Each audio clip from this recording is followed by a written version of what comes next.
Hi everyone, welcome back to my channel. Ngayon, pag-uusapan natin ang isang common issue, yung mga item na linya na lumalabas sa mga printouts natin. Ipapakita ko sa inyo kung paano magpilagin yung print head ng inyong Epson printer para maayos ito. Ready na? Let's go! So, una, i-connect kayo yung printer nyo sa inyong computer via USB cable and turn on your printer. Auto print head alignment, and then click next, and then dapat meron na siya nakaload na bond paper sa ating printer, then press next. Print. So ayan guys, mag-print na yan. Pag lalabas din yung mamaya papakita ko sa inyo. So, ito yung lumabas guys, dito sa ating desktop or computer screen, yung dialog box, ito pinapakita ko yung gagawin natin kung yung instruction mismo, no? So, hindi ko masyado siya makita, but, ito try natin na siya. So, ito na yung lalabas sa printer nyo. Ganito ang itsura niya. So, dito, so number 2, pipiliin natin yung mas less yung may mga guhit, puting guhit. Kung makikita nyo, may mga puting guhit yan sa gitna.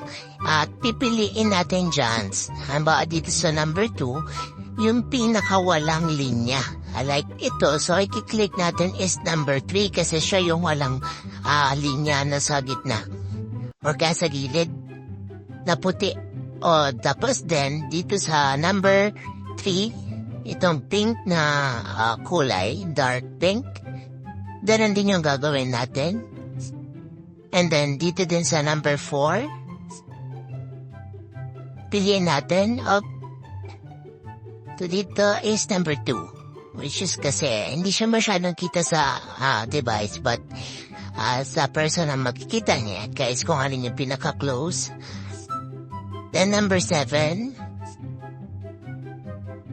So, wala tayong yun dyan, guys. Iyan. Then, tapos na kayo, click realignment. And then, ito yung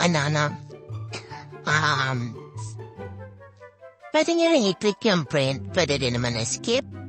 Pero kung hindi pa kayo satisfied sa result, you can print it again. Then print. So, lalabas ulit yun, yung gano'n na itsura. So, pag satisfied na kayo, pwede nyo nang i-next. Kasi, pupunta na tayo sa alignment, which is yung kanina is vertical, ngayon naman is horizontal. Papakita ko rin sa inyo guys kung ano yung itsura na lalabas sa printer niya once na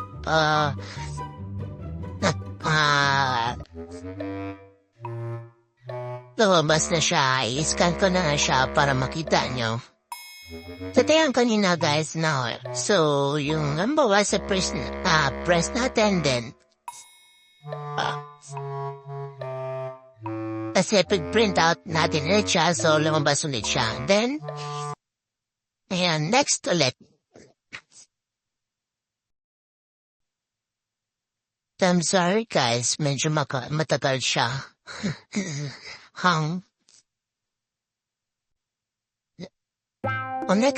Next na. Ay, ang tagal. Ayan. Yung sinasabi ko sa inyo na horizontal naman yan, then print. Then ito yung lalabas sa dialog box sa inyong screen, computer screen. Tapos, ito rin yung lalabas sa inyong printer, yan sa kabilang side. Ito yung sinuzoom in ko, yan yung lalabas sa inyong printer na itsura. So, ngayon, eto naman yung gagawin natin. So, nakikita yung number 1 is number 4, yung pinaka-closer, which is not good. Kasi dapat itong na may circle dito sa may, yung parang gayahan ba, yung, anong tawag doon? Yung parang gagayahin natin na basta yun na yun. Kakaloka. Tapos, ito, feeling ko ito yung pinakamalapit. Number 5, number 6, kasi wala siyang linya, Kasi ito number 4, may linya siya sa gitna. Dapat hindi yung ganon, dapat wala kang makikitang line. Katulad dun sa pinapakitang guide. Yun, guide. Ayan.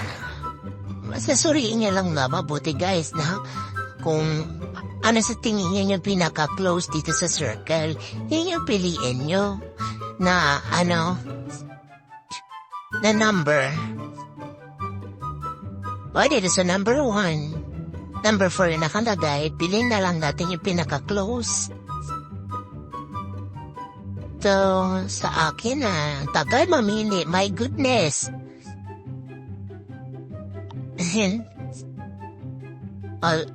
Di ba yung kanina, wala siyang ngayon naman meron 7. Kasi dalawa pala to guys. Dalawa siya mga kamibi. Dalawang set ng pag-print ko.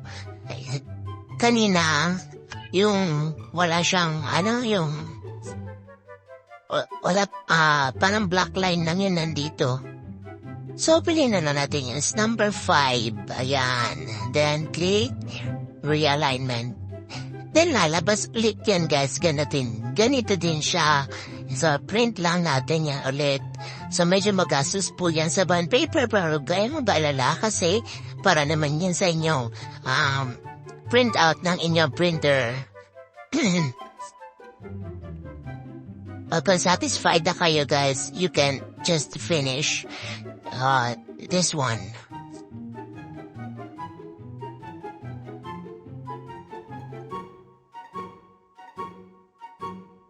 Grabe, tagal talaga, Kit lang, finish na. Yan. So, close na natin to. So, ito naman yung papakita ko sa inyo, guys, yung before. As you can see, may mga linya siyang black.